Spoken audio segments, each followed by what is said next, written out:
نبی کریم صلی اللہ علیہ وسلم اپنی وفات تک برابر رمضان کے آخری عشرے میں اعتکاف کرتے رہے، اور آپ صلی اللہ علیہ وسلم کے بعد آپ صلی اللہ علیہ وسلم کے ازواج مطہرات اعتکاف کرتی رہے۔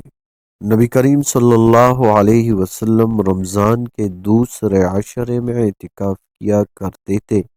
ایک سال آپ صلی اللہ علیہ وسلم نے انہی دنوں میں اعتکاف کیا، اور جب 100ویں تاریخ کی رات آئی، یہ وہ رات ہے جس کی صبح آپ صلی اللہ علیہ وسلم اعتکاف سے باہر آ جاتے تھے، تو آپ صلی اللہ علیہ وسلم نے فرمایا کہ جس نے میرے ساتھ اعتکاف کیا ہو وہ اب آخری عشرے میں بھی اعتکاف کرے۔ مجھے یہ رات خواب میں دکھائی گئی، لیکن پھر بلا دی گئی۔ میں نے یہ بھی دیکھا کہ اسی کی صبح کو میں کیچڑ میں سجدہ کر رہا ہوں، اس لیے تم لوگ اسے آخری عشرہ کی طاق راتوں میں تلاش کرو۔ چنانچہ اسی رات بارش ہوئی۔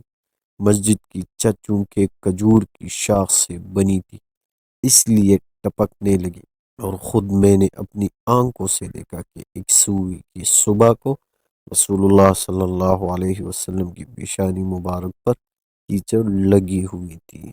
سورۃ القدر میں اللہ تعالیٰ کا فرمان ہے کہ ہم نے اس قرآن مجید کو شب قدر میں اتارا، اور تو نے کیا سمجھا کہ شب قدر کیا ہے؟ شب قدر 1000 مہینوں سے افضل ہے۔ اس میں فرشتے روح القدس جبرائیل علیہ السلام کے ساتھ اپنے رب کے حکم سے ہر بات کا انتظام کرنے کو اترتے ہیں، اور صبح تک یہ سلامتی کی رات قائم رہتی ہے۔ سفیان بن عیینہ نے کہا ہے کہ قرآن میں جس موقع کے لیے ماء ادراک آیا ہے تو اسے اللہ تعالیٰ نے حضرت صلی اللہ علیہ وسلم کو بتا دیا ہے، اور جس کے لیے ماء یدریک فرمایا ہے اسے نہیں بتایا۔